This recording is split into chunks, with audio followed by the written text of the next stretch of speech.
of uniparty politics. Americans are not seeing that fascism is not bearing to the left or the right, but a corporate endeavor to control policy for self-enrichment and aggrandizement to non-existent issues to socially condition the masses for global influence and control. This is today's New World Order. We the people are not happy with it. This is America Talks.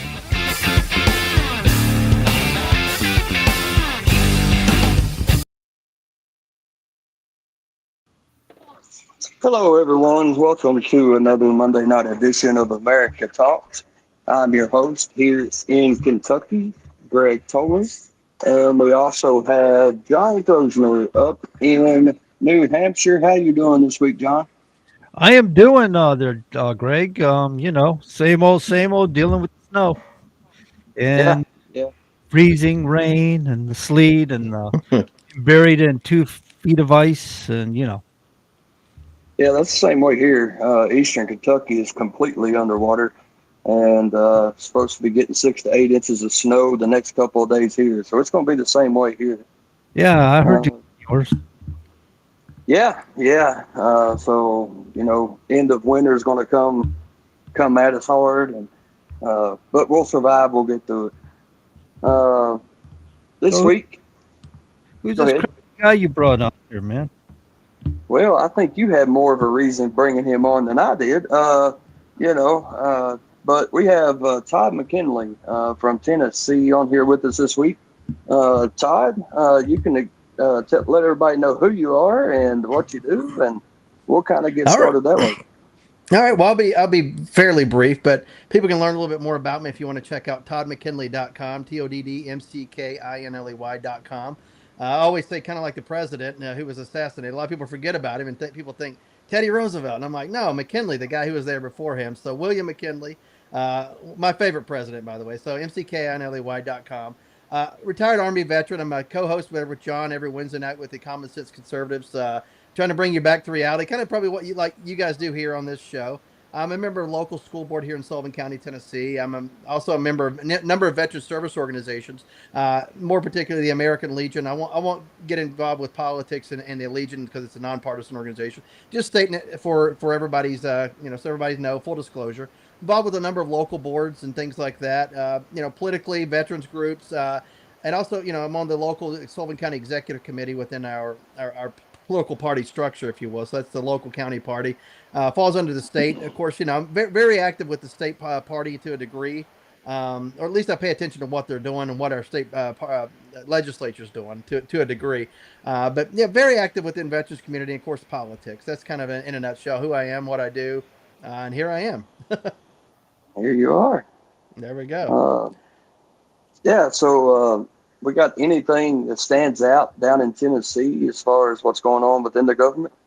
Well, I can tell you, we've had recently we had a educational freedom bill, if you will, that passed the state legislature. I think nearly every county and local school boards passed some sort of resolution opposing it, but yet they still passed it. And of course, there were a number of legislators that did oppose it, thankfully, but they had enough the requisite number to pass it in the House and Senate, and the governor signed it, and they passed it off as being a school choice bill.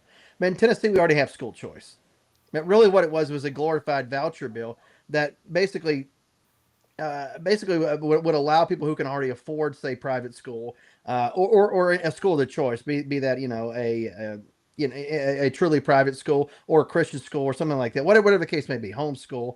We already have school choice, but the voucher would basically give money to people who can already afford a private school or essentially about to be able to afford it. It would essentially give them money, while most of the Tennesseans who would have to pay for this wouldn't be able to even access the bill or be able to access any of the money or to be able to qualify. So you left out 90-some% of Tennesseans while pretending to pass this thing as if it's a voucher bill, when in reality, it was just a glorified voucher bill. It wasn't school choice. Yeah. But that's what's going on in Tennessee. So anyway. Yeah. No. So the Tennessee school choice, you said they was already school choice. Now is that a complete school choice that they've done where like seek money follows the child to where they go, or how does that work there? Right. So this was essentially, you have every right to go to any school you want to within the state. you have to. I mean, obviously, if you went to a public school in a different county, or maybe it's a city school whereas you live in the county, you don't have bus service. You have to find your own way there, if you will. You have to make transportation. As far as the dollar amount following the child, we didn't have a specific dollar amount that would follow the child, but this bill doesn't even do that as well. So to try to say that this remedies that, it really did. It just created another basically tax dollar suck, if you would, in Nashville, and allow them to dole it out to the tune of about a $500 million. It's 470 some million bucks, annually, and it's only going to go up. Yeah. So a question I have for you along that regards. Kentucky tried to pass school choice here. Went through the state house, the state senate. The governor signed off. It went to the ballot for the people to vote on because it is a constitutional amendment here in Kentucky, and it failed on the ballot. Right. Being school choice, do you see a difference in, for instance, test scores of students that decided to go to another school and take advantage of school choice, or is there no difference, or have you seen any? Well, here in Tennessee, like let's say if you run a private school, whatever that private school may be, you say it's a Christian school, whatever. There's no requirement in the state for a standardized test. We have in Tennessee the TCAP test as an example. We've had a number of different standardized tests over the years that we've had to take. But the private schools aren't forced to be able to take those tests, if you will, or forced to administer those tests.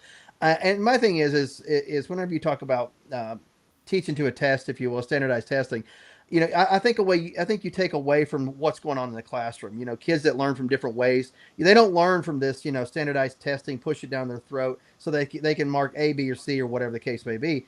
You're really not learning much this way, I don't think. I think standardized testing don't really measure how much a person knows or how much they're capable of knowing or understanding, and it also doesn't really get to the crux of any issue that a child may have. It basically says, one size fits all. Here's the test, administer it, teach to the test, which I think teachers should be able to reach students, teach to the way that they know how, be able to innovate in the classroom to try to reach more students versus a one size fits all coming down from Nashville or Washington D.C. It does people a disservice in the long run, I believe. Yeah, I see John agreeing with you there, shaking his head. Yeah. Yes. Yeah, You know, it's funny we can see him on Wednesday night where he's in the studio there in Nashua. It's usually a top view, and he wears that black hat, and he got his head down usually. yeah, yeah. That's how Uh, I should put my camera way up high so you see it like in the studio. That's Or all put right. I was gonna do that, put a green screen behind me and then put the studio behind me. So Oh, how funny! oh wow. Yeah, that would be funny. You could do it from home every weekend or every week, whatever. Yeah, yeah, absolutely. What do you have any questions there, John, on that regard? no, I was kind of curious in what way do you think standardized testing doesn't really qualify? What other types of testing would there be as far as the standardized testing? Because I thought that was kind of Right. it's just doesn't like some children are affected differently than other children or Right. Well, whenever you talk about the standardized testing in a lot of states, they put a lot of money behind the test, if you will, and at the same time, you're teaching to be able to pass this test or to score a certain level, if you will, and of course, so much money is tied to these standardized testing, and it doesn't take into the whole of what goes on in a school system. I think it only gets a screenshot of a particular skill set of some kids, if you will. But there's so much that goes on with any school system that's left out of that equation. I think in the long run, especially whenever you tie a lot of money to these standardized tests, I think there's probably a lot of better ways to go about it. I don't know if that's I don't know that if I have the right answer, but there's probably if more people put their heads together, talk to the teachers, talk to administrators, people who've worked in education, and at the same time talk to local business owners, talk to big business owners, and figure out what they see as are shortcomings when people come to work for them. Say out of high school, out of college or universities, whatever. What are the shortcomings that you're seeing? Then how can we remedy that at the lower levels of education? Whether it's in the elementary schools, middle schools, or high school. Are we shorting people in math, science, technology, things like that, just to focus on a particular set that a standardized test would actually test for, if you will? Because some kids, can sit there and do very well on multiple choice. Some do really well, let's say on writing out an answer. Some are really good at picking an answer out of which one sounds the best. So whatever the case may be. But I don't think standardized testing and teaching to that really reaches everybody on the whole and what they're all capable of. I think it's a small segment of a student body population that does really well on things like that, and you leave so many other people out, and it does them a disservice in the long run. Well, there are kids that you can put it in text, they read it all day long, and they got it. They Yeah, have, oh, of course, they absolutely, sure. no matter what it is. I mean, like I have a daughter she's like Chris Wyatt. She can remember everything word for word and recite it to you back to you 2 years later. It's Yeah, like oh holy. yeah, And then you've got kids. I remember a lot of people they were more, if you talked to them about it, if you told it to them, then they right, remembered, because now they had something kind of emotional attached to it. They had that relationship where reading text is dry to them and they don't pick it up so quick. It just doesn't have to say, it doesn't have any meaning to right. read it off that. Yeah, Um, I agree with you. Yeah, I can read a book or something. If it's something that interests me, then I can retain it for the most part.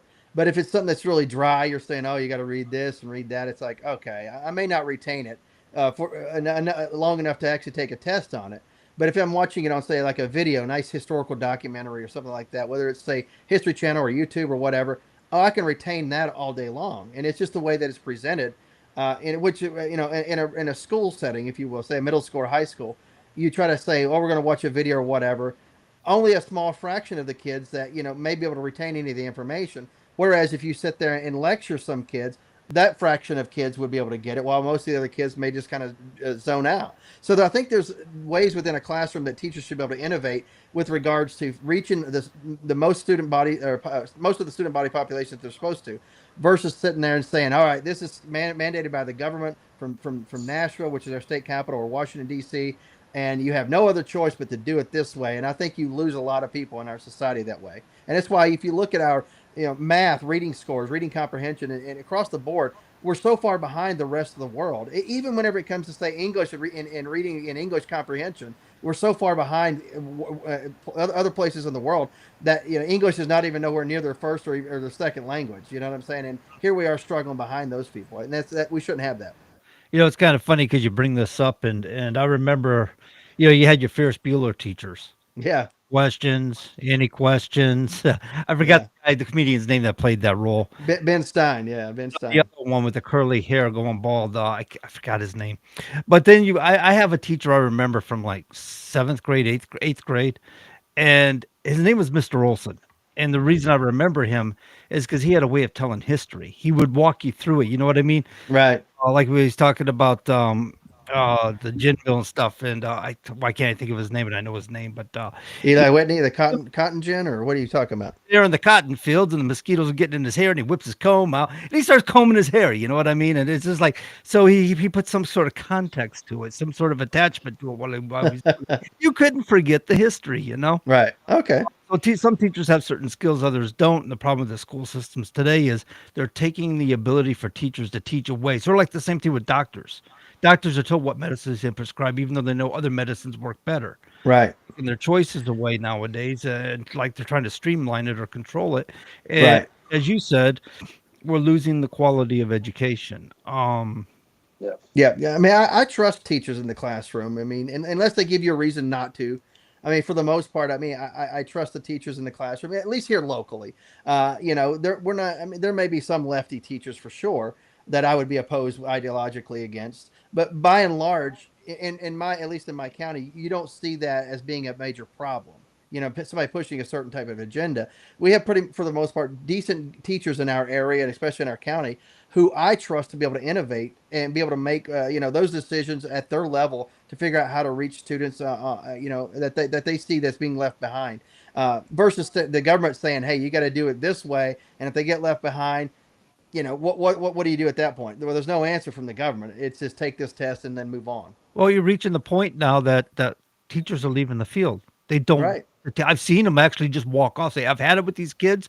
There's no discipline in the school left. There's no structure left in this school. I can't teach them how I need to teach them to reach them, and they literally just walk off and go find something else to do.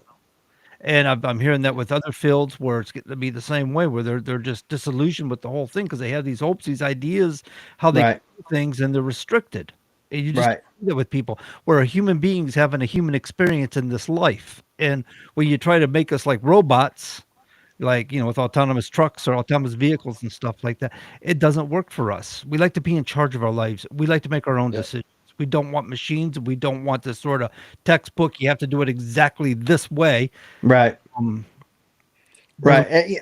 Yeah. People like to be able to make decisions in life, and I think that goes whenever it comes to your profession, right? Whenever you're out there, I get it. There's a book answer for a lot of things, changing a tire on a truck, as you talked about. There's a book answer for it, but at the same time, there's probably a way that you've done it a million times. You know it works, and you're not going to be unsafe, but you're not going to go quite by the book. Why can't you do that? If you're a professional, you know how to do it your way by all means, and maybe somebody else could learn the way you've done it and allow you to teach that way. Teach the book answer, that's fine, but at the same time, if there's other ways to do it, let's allow a teacher or an instructor to be able to do that. long Yep. before there was IKEA. My Yeah. mother used to get these storage shelves and racks or whatever in a box. And I was her kid that had to assemble everything. You know what you did with the instructions, right? If you got it, yeah, throw I the forgot about them. You start laying all your parts out there and you put together like a puzzle piece. yeah. Um, Yep. yeah, that's just how some of us are. We figure things out. We Yeah. don't exactly read the instructions, especially when most of it's in Chinese anyway, or written by. So the re- one reason why I'd be for school choice is the teacher student ratio, right? Right. Is like here in Kentucky, it's like 28 to 30 to 1, meaning 28 to 30 students to one teacher. A lot of kids have a problem and they need more of a one-on-one feel to be able to learn better. It Whenever you all went school choice there in Tennessee, did you see that student teacher ratio kind of drop since it opened up, or Uh, I couldn't tell you when school choice in Tennessee was implemented, the type of school choice that we have currently. So I wouldn't be able to give you that right answer.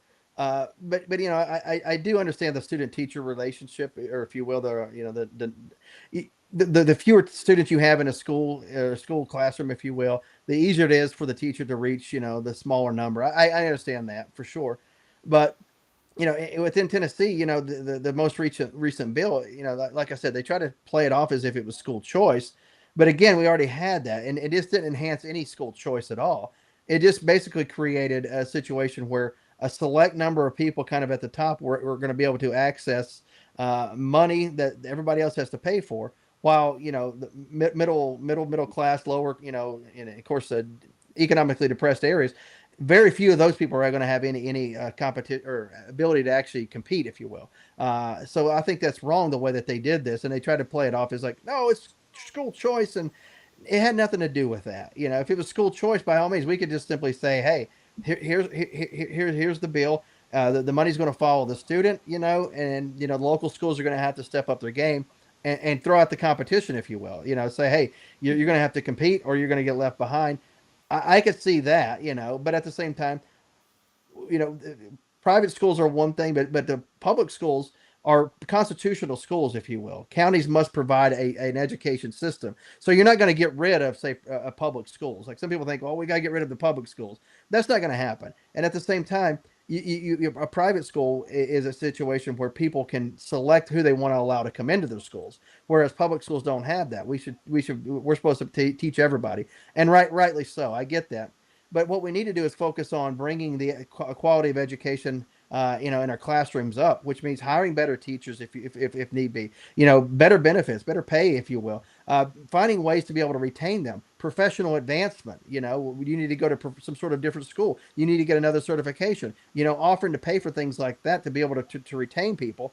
And at the same time, making sure that on a regular basis, they're getting their pay raises, the benefits that they've earned. And I think you're going to see a market improvement in your, I'll say, test scores, or graduation rates, literacy rates, math rates, if you will, across the board would probably go up if you do that, because you're going to have a better quality of teacher in the classroom wanting to be there, wanting to reach out and reach those students. Not to say that we don't have that now, but there probably are Sure. some that have probably been beat up over the years and have had just enough of mandate after mandate after mandate, which does nothing but muddy the waters, if you will, especially if you're in the classroom.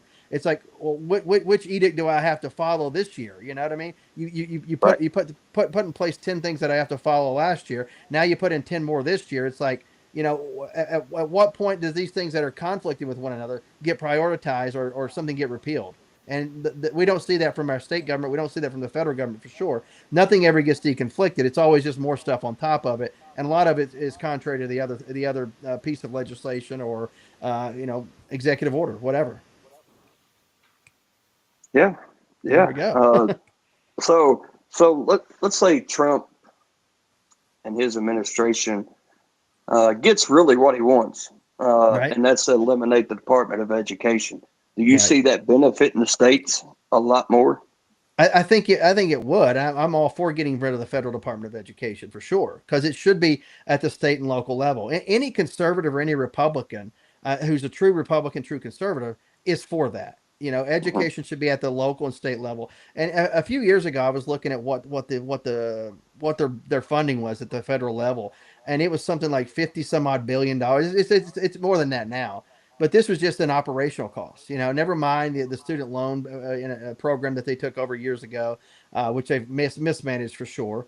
Mhm. And all the different programs that they've mandated, No Child Left Behind, whatever the case may be, mismanaged at billions upon billions of dollars annually. Imagine if the state of Tennessee or Kentucky got $2 to $3 billion additionally every year to be able to fund education. Imagine the results you could probably get in the classroom if the state and local governments, if you will, state school or local school boards were controlling that money. You could probably get a better outcome if you think about it. Oh, absolutely. And you can probably even stop your teachers from moving elsewhere. Oh, We've had absolutely. that problem here in Kentucky, with teachers going to Indiana, even Tennessee, Sure. down in the southern part.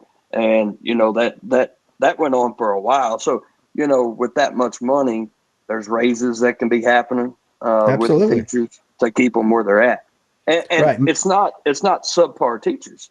They're really No, good absolutely. teachers Good that's leaving teachers. the state, Well, and yeah. it Well, hurts. any good teacher who wants to make it a career, who loves it, they're going to go somewhere where they're appreciated, and at the same time, all the the education that they've gotten, whether it's a master's degree, whether it's a certification, a special certification, in whatever the case may be, or a PhD or an EDS or whatever.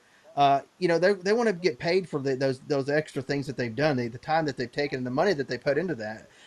They should get compensation for that, and at the same time, be able to utilize it in the classroom to the benefit of everybody that they're teaching. Yeah, no, I agree. I agree 100%. Um, yeah, so I mean that's good discussion as far as the school system goes. I'm always up for Absolutely, talking about the school systems, absolutely, and, yeah, and and to benefit our children. So right. And another thing that Republicans do, or you see this on a regular basis, and conservatives, they're quick to attack public schools like as a knee jerk reaction. It's like they saw it on Fox News, so therefore we have to attack public schools. It's like you have to have public schools. I mean, most every state in their constitution somewhere, it's mandated that you must provide this to a certain level. And in Tennessee, you have up to, I think, 12th grade. I think first through 12th grade. I don't think kindergarten is part of that. But essentially, that's what you must provide. And since we have to provide it, we should provide the best quality of service we possibly can. So that way, when that student graduates high school at 17 or 18, they can be competitive in the workforce locally or wherever they want to go around the state, around the country, and be competitive to have a job. Or they can go to an institution of higher learning, whether that be a trade school, a university, college, whatever, and get a degree and be able to be, competitive within their school that they go to, and not be in some remedial class. yeah, no, and I'm here in Kentucky. I'm all for more trade schools. Yeah. I Oh, want more absolutely. trade schools in Kentucky I do too. because you know a student that goes to a trade school, they know what they want to do, obviously, right? Yep. So they can go to that trade school and just concentrate completely on what they want to do for the rest of their life. And, we have one just right up the road here. It's a Kentucky Welding Institute. Last year, about a little over a year ago, they had a female to graduate Kentucky Welding Institute, went out her first year and made over $100,000. Absolutely, and Uh, probably didn't have any debt for the time she was there. Probably was probably all paid for, or she paid for it out of her own pocket. Probably. Absolutely. So it's trade schools. I love them, and I think we need a lot more. I'm not saying do away with universities because some No, people of want course that not. university feel. Sure, Um, but and yeah, you have and some that knows what they want to do, so they'd rather go to that trade school. Absolutely, yeah. We should focus on trade school, and also at the same time, our local high school should be able to partner with, say, a trade school that's nearby, a technical school, whatever you want to call it. Absolutely, should be able to partner with them and be able to offer, dual enrollment. Because I know here in Tennessee, and of course in our county, we have dual enrollment. We have what is called Northeast State University, or yeah, college, if you will. It's a trade school, if you will, and of course they offer associate's degrees and other things. But I've seen where in the past several years going to these high school awards nights, where a kid has already graduated with an associate's or two associate's degrees, welding certifications, like you talked about, and other things.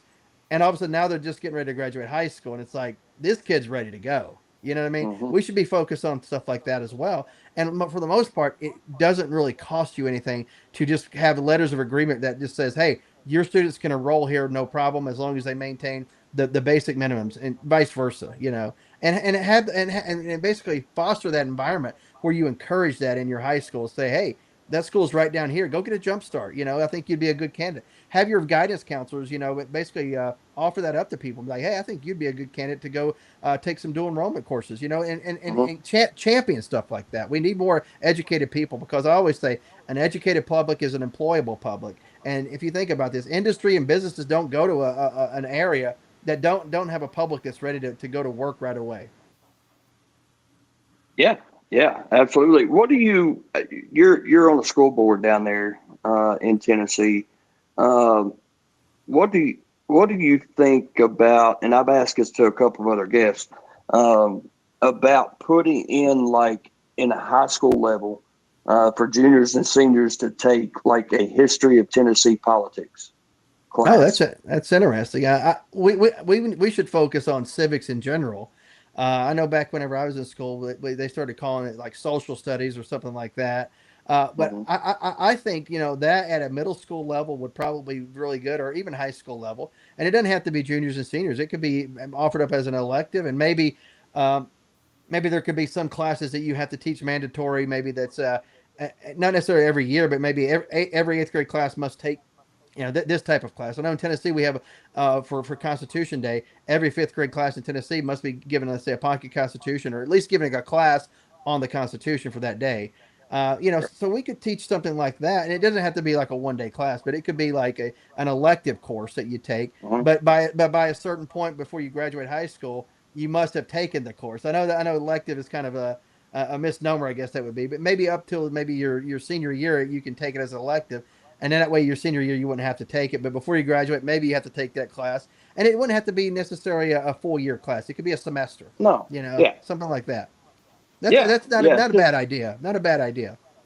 I think, it's something I'm going to bring up. I win my election next year to become state representative. I'm definitely going to bring that up within the Capitol just to see if I can get the following behind it to even make that happen here in Yeah, Kentucky.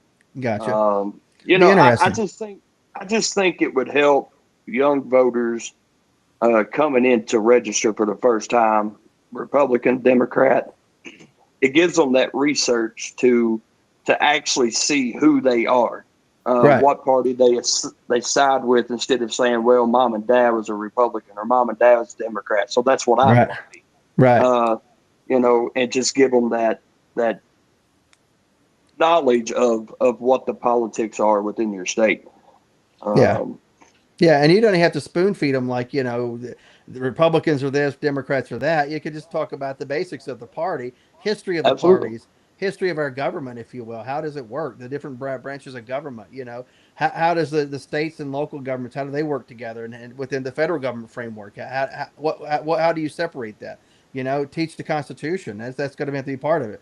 The separation of powers, all that good stuff, nullification, all these things are important to know, just as a basic citizen within our republic. You should know. Hmm. You don't have to be an expert. You don't have to be a constitutional scholar. but have good basic understanding of what your rights are and how government works and how you as a citizen, never mind an elected official, but how you as a citizen play a big part in that. And whenever you sit on the sidelines of life, you sit on your hands and you don't vote, or you just blame everybody else, or you want yours but everybody else can't have theirs, you're setting the entire nation, our society, up for failure down the road versus success whenever you're informed. Yeah, That's my thoughts on that. absolutely. Yeah. No, absolutely. Well put. Really, it was. That's just something I've been going through Yeah. my head. That, And things that'd like be that. interesting. We'll have to get you on our show on Wednesday at some point. Get your thoughts on a whole range of things for sure. That'd be interesting. Yeah, I mean, any time. I mean, it's fine with me. I'm busy, but I always take time to do a show. Right. I'm in Right. politics, so anytime I can get my word out there, that's great. You got it. So it's, but yeah, what going away from the school talk now, um, talk about the elephant in the room in a lot of different states. Um, how it you see ICE working down in the cities or anything I in Tennessee? If they are, I've not seen them. But where I live, we don't have it as big of a problem with regards to illegals, especially illegal gangs and stuff like that. We don't really see that.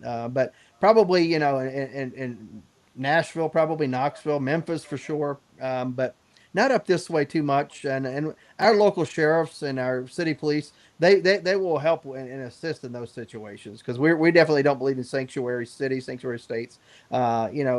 The only thing you have sanctuary from is what the Constitution protects you against, and I think that's what we should focus on. If you're here illegally, you're going to get treated with dignity and respect as a human being, but we're going to work to send you back. That's what we should do, and that's what we should do to the betterment of our society and fellow Americans. I think that's what we need to focus on. Yeah, Give yeah, yourself absolutely. a for that one. Well, oh yeah, Uh, I had my thumb up. It was my thing. That's funny. but I don't think Knoxville would be too bad because I think the only thing they would have to do is release Glenn Jacobs, and I think they'd all run. So, Well, uh, yeah, well, yeah, Glenn, but Glenn, believe it or not, he looks like he may run for governor, but he's going to have some opposition on some of the stuff that he's done in Knox County. I mean, he's a good conservative, but there's some things that he's kind of maybe compromised on. I'm not sure, but I've heard it from a lot of really hardline conservatives that are not quite happy with him. But they may be a little bit too hardline conservative, where it's like at points you need to compromise a little bit here and there because you're not going to get just a straight hardline conservative, piece of legislation passed. No more than you're going to get a hardline Democrat lefty piece of legislation passed. Because for the most part, if you look at our legislative branches, at the federal level, state level, there's a lot of if it's fairly divided, if you will. It's not one hardline Republican, even though we are a supermajority Republican in Tennessee. Everybody's not a hardline conservative. They're moderately conservative. They're realistic conservatives, if you will, instead of just a full up against the wall, closed-minded conservative. That's it's like it's either their way or nobody's way. The compromise is a four-letter word, which it shouldn't be. Reasonable yeah, compromise should be something that we should all strive for. If I can get 70% of what I would like to see get done, that doesn't mean it's a 30% loss. To me, that's a victory. You know what I'm saying? mhm, That's the way absolutely. I look at it. You can always go back for that 30% later on and negotiate something, but you get what you can get up front by all means, as long as it's not going to put anybody at a disadvantage or hurt anybody. Oh, And it's if things are moving in the right direction, what's wrong with a little bit of compromise? it depends. It depends. I see a lot of laws that SCOTUS rules on that have ruled some of these gun laws, federal gun laws, unconstitutional. And if that's the kind of compromise they're making, I beg to differ. But I understand where you're coming from Yeah, when it yeah. comes up to when you're talking about curriculum or something like that. And Right, but you see, you brought in gun laws. To me, the Second Amendment is pretty clear. As long as I don't go into your business, if you don't allow me to have a gun there, I should be able to carry wherever I want to freely. Now I get it. Schools, situations like that, certain government buildings, yeah, you can't walk into a jail and visit somebody with a gun. I Mhm. understand that. You know, not. but oh come on, here we go. But you know what I'm saying. Yeah. But for the most part, if I'm out minding my own business, just out shopping, and the business doesn't say anything about it, they don't know about it, I should be able to have a gun wherever the heck I want to, as long as I'm not a violent felon who's, in my opinion, forfeited those rights. I think I should be good to go. 18 and older, carry whatever the heck you want. Carry a bazooka if you want to. It look ridiculous. It's not a feasible weapon, but at the same time, I Well, think the Second Amendment allows you to carry whatever the heck you want within reason. and I don't get, most states are 21 years old to own a gun, right? Yeah, it should be Wow. 18. That's the way I look at it. Well, if you're Right. old enough, me and you both been in the army. If you're old Right. enough to go overseas, fight for your country, potentially die for your country, I agree with you you. should be able to carry a gun here at home. Yeah, Period. if you That, right, exactly. Yeah, carry a gun if you want to. Vote. All that. 18.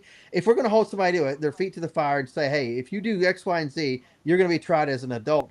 Well, I should have every rights as an adult to be able to purchase a firearm, own and carry a firearm, etc., etc. Just the same if I was 21 or 31 or 81. Doesn't matter. Yeah, right. that's right. I mean, you can sign a contract at 18. You should be able to carry a gun. If you're that E- responsible, then yeah. Exactly. SCOTUS, they have some sort of standard. I don't know where this comes from. I don't see it in the U.S. Constitution. But if it's dangerous, suddenly it can be regulated, right? So, but there's other standards that go with this. And one of them is it a common practice? Is it common in society? And so last year, it was ruled unconstitutional to restrict somebody's ability to have what they call a machine gun. I just call it a fully automatic firearm. But they referred to it as a machine gun, and they said it's unconstitutional to restrict that.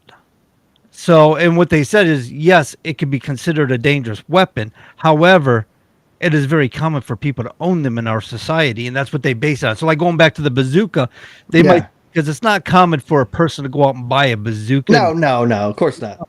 so it doesn't fall under your second A rights, and it's dangerous. So they would probably rule against you on constitutional based on Yeah. that Yeah, I get that, but I'm using bazooka just as a generic, like example, like pretty much if the government can own it, why can't a normal everyday human being? But it does become not unfeasible. You're not going to go out and drive a Super Hornet and fly that thing around. You're just not going to own it because they cost way too much money. It's just not going to happen. You're not going to own an Abrams tank. It's too expensive. It's not feasible, and you really don't need it. You know what I'm saying? But I think you should have the right to own such things if you choose to, if you can afford it. But how many people in society can afford it? Maybe just a handful of billionaires, and they're not going to own an Abrams tank and operate it. No way. So really, it's a moot point at this point. So Mhm. essentially, it boils down to rifles, sidearms, things like that, semi-automatic, etc. Basic weapons that everyday people can pretty much afford and go buy. You should have every right to own that. As long as you're not a violent felon. Period. That's the way I look at it. Exactly. That's exactly how it works. All rights, and that too has been ruled by SCOTUS. Our rights are individual rights. Right. Therefore, if you go rob a bank with a firearm, suddenly because you committed a felony with a firearm, you yourself cost you your rights. It is Bingo. everybody else in the room their rights because Yeah. they do that.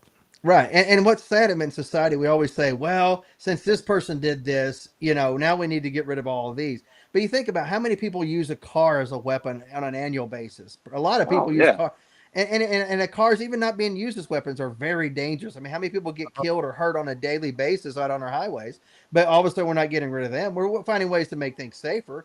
At the same time, we put in rules that say, well, you can't drink and drive because people back in the day used to go out drinking and driving these big, land yachts and they'd hit stuff and hurt people. Well, you can't do that anymore. You can't have an open container. You can't do X, Y, and Z because you've ruined it for everybody else who wants to go have one beverage and maybe drive home. Now, all of a sudden, that one beverage puts you over some legal limit, even though you're probably safe enough by science, this is according to science, to be able to drive home. You kind of ruined it for everybody else, if you will. But I understand rules like that being in place. I get it, and we should have things like that. Can't be intoxicated driving a vehicle or operating heavy machinery where you're going to endanger the public. I understand that. That makes sense. That's not a right you have. Don't they go overboard with the seatbelt laws and Spolstein like that? I mean, don't they go overboard with that sort of stuff? Telling you have to wear a seatbelt. I Yeah, mean, it's yeah, yeah. I ridiculousness. mean, to a degree, but at the same time, how many people have been really truly hurt? Not having seatbelts on, and who has to pay for that whenever they go to hospitals and stuff like that? Generally, everybody else who has insurance, where maybe you've had the seatbelt on, maybe you wouldn't have gotten hurt, and insurance rates go up. that's the devil's argument right there. That's the other side of that. I think your inner liberal is starting to come. No. I'm just stating the counter to that argument. I know. I get it. Hey, if you don't want to wear a seatbelt, by all means, I think you should have that right. But at the same time, let's make sure that those vehicles are as safe as possible. Where if I want to wear my seatbelt and have that airbag, I should be able to have that available as well. Yeah, Right. I get exactly what you're saying. Taking them out of the car for everybody. I just think it should be a choice. I mean, you don't put on your seatbelt, pull somebody over, and giving them a. I don't know what the fines are for that anymore, but give them a ticket because they didn't have on their seatbelt. It's to me, it's Right. ridiculousness. You're Yeah, I get. responsible for your safety, not the police, not the government. You I know, get it. the government might be responsible, like if it happened to be a foreign invasion. You Yeah. know, they got to put together a military and defend the country and the people thereof, right? But to tell an individual that you got to wear a seatbelt or something nonsensical like that is just ridiculousness. So, Yeah, so but somebody, go I ahead. have heard the counter argument is also if you are getting into a situation where you need to be able to control your vehicle, if you're not being you're more likely to be able to stay in control of your vehicle by if you're not being thrown around the cab of the vehicle or whatever, if you're held in place. That's one counter argument, but that's to me, that's like a race car thing, if you will. If I'm getting Hmm. into a point where I'm having to turn left or right to try to maintain control of that vehicle, I'm probably going to spin out anyway. That may be a moot point too as well. I don't know. It might keep Yeah. you from getting ejected from the vehicle. That has happened to a couple of people. Sure, But I've come up sure. with accidents with a truck driver where a car rolled over and the person in the back seat was wearing his seatbelt, but he was no longer with us. Right. Oh, I get Right. that. I get situations where it could hurt, but you got to think about this. A seatbelt's not going to save you in every situation anyway, but it may keep you Mhm. safe in some situations. I don't know, but if you don't want to wear a seatbelt, I think you as a human being should have that right by all means. Especially if you're over the age of 18, 18 and under, and you're driving a vehicle. I think we should mandate that because guess what? You still haven't, your brain's not formulated enough to be able to make those types of decisions. I don't think so. Therefore, I think up until at least you're 18, you will wear that seatbelt. I think that's reasonable. That's actually law in New Hampshire. Right. Minors wear them. All adults, it's a choice. I think that's So, reasonable. so someone sent me a message on where we were talking about like machine guns, Yeah. and things like that. They said machine guns are legal to own in the United States if they were manufactured and registered before May 19, 1986. And if the transfer is approved by the ATF, new machine guns cannot be possessed. Yeah, you see, that's another agency that probably could go away, the ATF. And the good stuff that any law enforcement agency does, let's say the ATF has a number of things that they do well. If it's something that we can agree on that we need to keep, that could be rolled over to another agency or department, I think. We don't need a specific alcohol, tobacco, and firearms. I mean, that specific, it's like that's another law enforcement agency I don't think that we need. DEA as an example, that's another one that could be all of those things could be rolled into a different office, if you will. I mean, whether it's the hated FBI or some other department or agency. I don't What think we need. I don't think we need millions of law enforcement agencies. No more than we need 17 to 18 intelligence agencies. I so think what it's overkill. under DOJ or FBI? I mean, they still exist. Yeah, well, ATF is under, or did they move to Homeland Security? I can't remember. I don't know either. I On can't remember. I think they were under DOJ for the longest time. If they moved, I can't remember off the top of my head. your DOJ.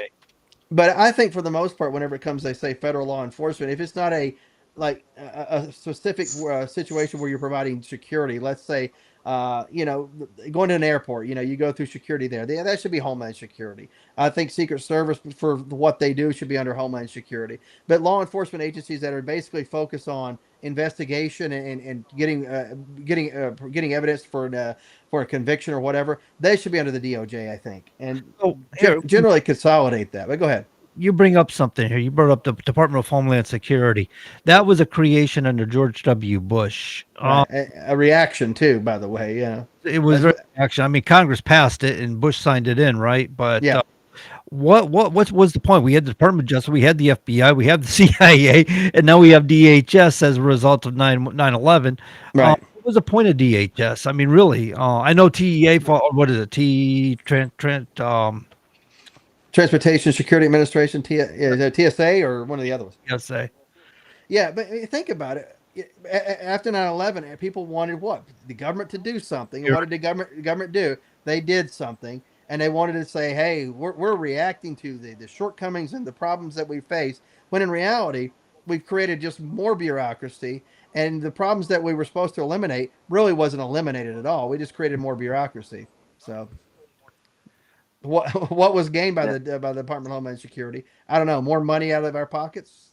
I mean, Yeah, really. that's about it. They created another police Yeah. police agency, and Sure. enlarged the police state, and it could very well just TSA could have been put under DOJ or under U.S. Department of Transportation or something. I mean, Yeah, yeah. Oh, it should be under. Yeah, because you can think about it, transportation part of the executive branch. Not only is their job to investigate wrecks, crashes, things like that, but it's also to enforce the laws that fall within their purview. So you could have easily put them under that for sure.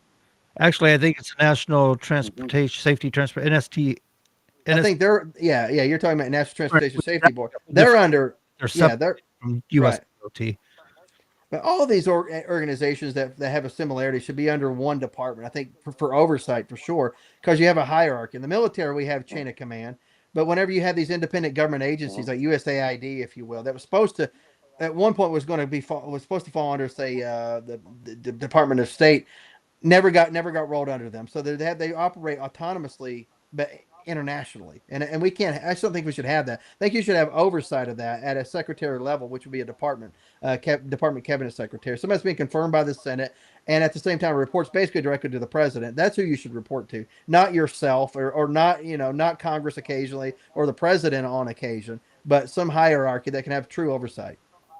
Like when these corporations develop a Mhm. product and they tell them they can self-certify. Right? Yeah. Be in compliance, right? Like, I don't know, the electronic logging device. Sure. Yeah. Yeah. Right. Which needs to be done away with Uh, too.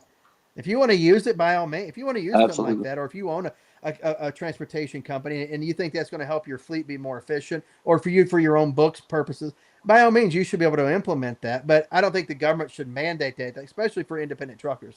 That's ridiculous. I was talking to somebody that was for it, and I said to him, I says, "Well, I understand it's probably a great management device for when you have so many drivers and you have so much to take care of." He goes, "No, no, it's not." He started contradicting me. I'm like, "Okay, I can't win here."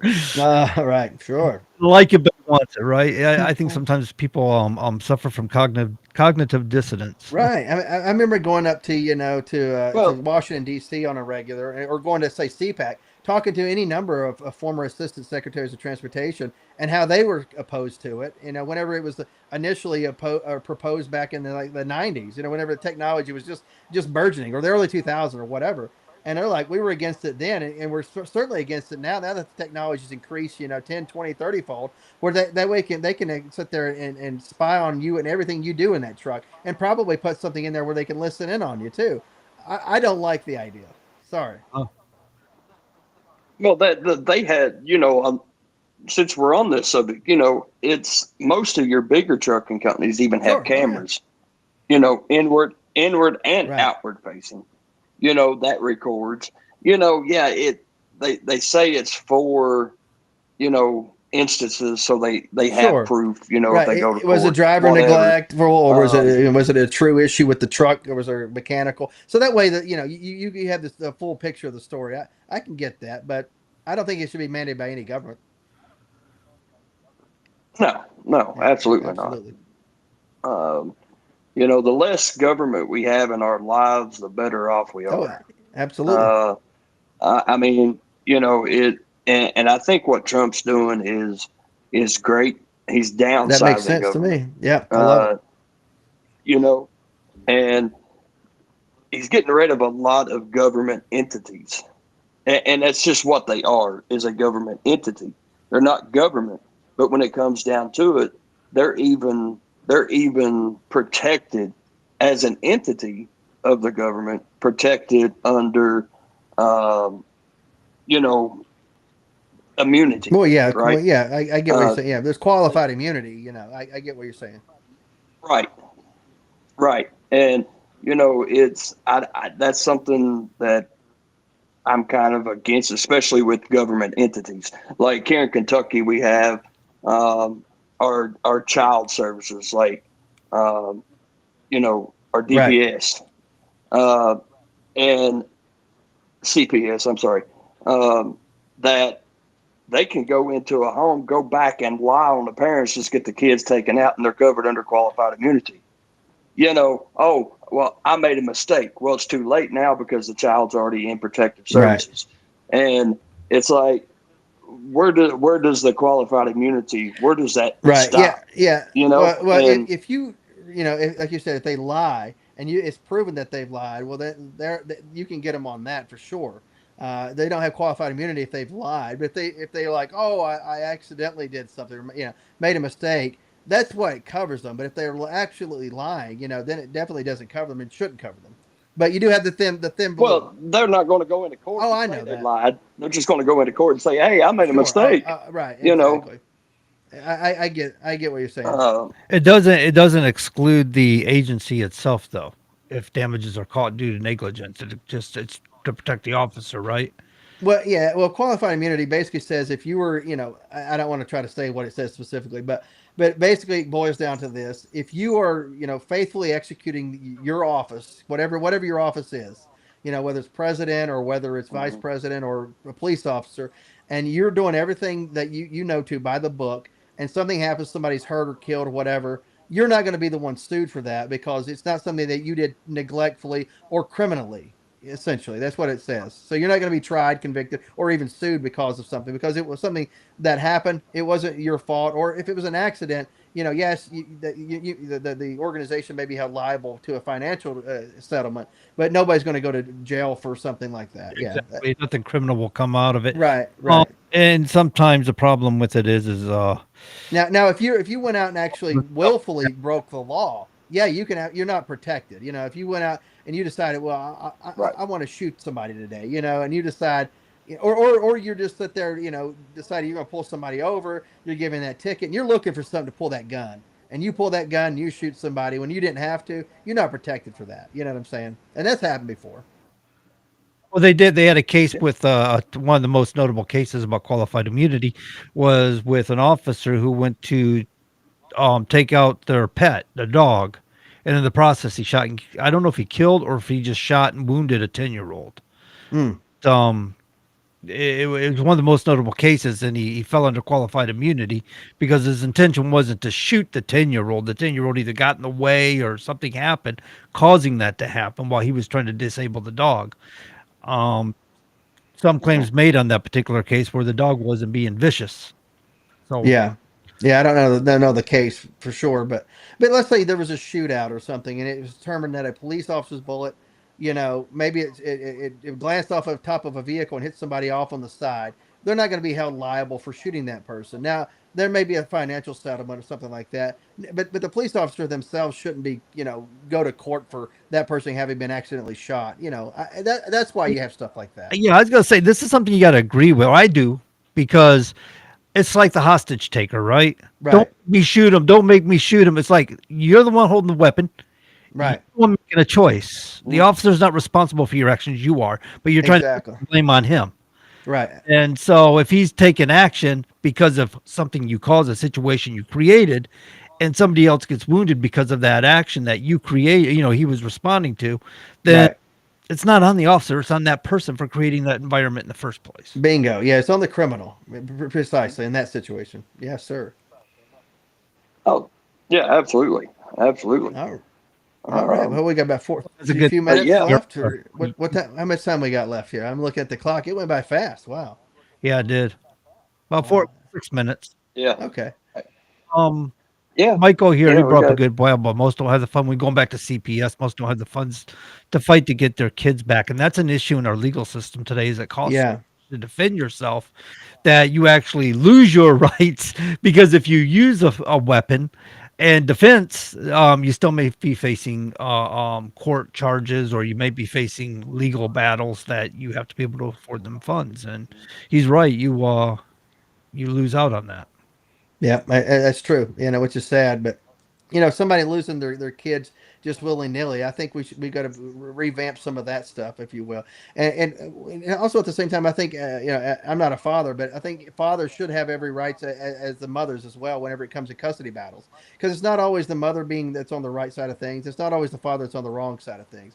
I think there should be a Mhm. balance, if you will, and in the best interest for the children, versus just saying, "Oh, let's just give them to the mother." The mother could be not in the best interest for the child. So I think that needs to be revamped in our courts. I was just talking to my wife the other day about when the parents Hmm. get divorced and there's a child there, one of the parents is paying child support, right? So I feel that the parent that is receiving the child support, they don't use it for what child support's actually for, right? It's like the government. They take from one place to pay for another. They don't use money for what it's for. And that money is really for helping the Right. child, Child. getting stuff. You're trying to furnish That's what for it your should be. It child. shouldn't be for somebody's personal lifestyle. It should be for your child's So lifestyle, for the most part. yeah, so I said what needs to happen is something like you pay the state child support, and the state puts it into a trust fund for that child. That child can get that when they turn 18. That way they have money to do for themselves and use that money for what it was actually Well, intended for. you also have to think about if that child's 4 years old, that mother or whoever that child's with is going to have to pay for them up until they're 18 anyway. That's what So child is so supporting that's where yeah. of the child. It's not for after they're grown up and on their own. That's but most. I'm not saying most, but a lot of the parents don't Yeah. use it for that. Well, it's abused. And And sometimes fathers that have to pay child support see the abuse happen going, hey, why is my kid's underwear 3 sizes too small? I'm giving you money. Should have new underwear for my child, for my son or whatever, my daughter. Right. And so they see like why their clothes tattered, why are they not being taken care of? Why is every time they come over they're so grubby and not groomed, Right. and so they have to go to the courts and file a grievance about it. And it's an ugly battle. Here again, well, another ugly battle that's Yeah, and going. sadly, kids get in the middle of these disputes, between mothers and fathers, and it's personality disputes that they don't need to be involved in. They need to be shielded from that as best as possible, I think. And if you're a true a parent who loves your kids, you're not going to throw them in that mix. You're going to try to shield them as best you possibly can. That's the way I look at that. yeah, but from a divorce though, the Should kid never be a yeah. is There should hurt never be a more pawn, though. You know what I mean? than Yeah. anybody. Right, And too right. many people do that. The child. Yeah. Yeah. Yeah, yeah. Now once they get 9, 10 years old, they're all happy that mom and dad split up. They get two I don't Christmases, know. right? Maybe Uh, some kids. I don't know. Some kids I know that are children of divorce don't like it. But yeah, no, maybe some no, are okay with it. they're the ones that take the Yeah, beating the over kids their mom always. and Yeah, dad getting a divorce, and the mental toll it it plays on them as may not well. do a lot. Yeah, Right, right. That's what I was going to say. It may not do a lot to them, but any kind of mental dysfunction that comes out of it is it's tragic to a right. I young agree with you. child. Yes, sir. There we go. We're 8 o'clock. Oh cow! Wow. Like, man, Yeah, like wow. you want to get this over with, Todd. What's No, that was pretty quick. I'm glad we went to a 2 hour show on Wednesdays because that was quick. Wow. we had George was Yeah. pushing us for 3 hours on that one, but I think Uh, he wanted us to do 3 straight hours. It was like, bro, two's good. two is good enough. It leaves you like with stuff to be said maybe later on. But Yeah, a little bit of a cliffhanger. Yeah. I wanted to get a Saturday hour Yep. in on that, but we never got that together. yeah, that's all right. Well, we can figure something out maybe if it could work out. Maybe we could do a pre-recorded thing where one of us does the show or for that hour we rotate it. It's like you Yeah. take a Saturday, I take a Saturday. I don't know how that would work, but I haven't talked to George in a long time. I don't know if that offer's still on the table. who knows? I wouldn't broach it unless he brings it back up. Yeah, no, I'll leave it alone. There we go. Yeah. Well, Todd, we appreciate you coming on No, such I short appreciate it. notice. It's great Anytime, yes, having you. sir. Love watching the show on Thursday nights. You and Chris and John. A lot of knowledge That's on true. that show Yeah, for I sure. agree.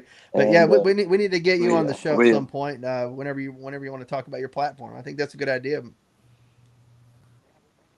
anytime you wanna have me, I'll be glad to come over. You can get a hold of me. Let John know There he we can get a go. hold of me.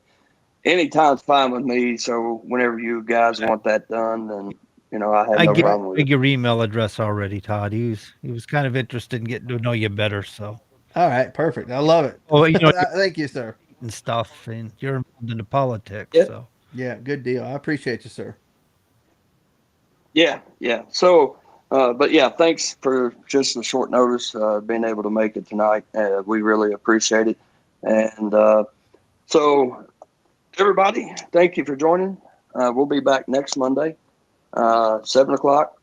And if you like the politics, John has a couple of other political shows. You've heard us talking about one, but he has Tuesday night. He has Patriot Confederation at 7 o'clock. The only 2 hour show on Wednesday night with Todd McKinley here, and it's Common Sense Conservative, and not so political, but tends to go political a lot. On Thursday night, we have the Independent Trucker Show at 7 o'clock. So join in, tune in, like, comment, share on all of them. Get them out there, because the more of this stuff that we get out there, the better off we're going to be. And we'd appreciate the likes and the shares and all the comments. We'll get to them, hopefully. But thanks for tuning in. And John, it's all awesome. Well, yours. everything that affects us in life is political. So, that's why we always end up, as much as we like to get away from. Sometimes that's why we end up in it. So, ladies and gentlemen, I want to thank you for tuning in today, and all your comments were appreciated. And if we didn't get to them, I'm sorry about that. Sometimes things just kind of roll on, but give you the trucker's way out. Keep the greasy side down, the shiny side up, in between the lines, and safe travels where it is you may be going. And as always, be good. And if you can't be good, well, be good at it. And we gone.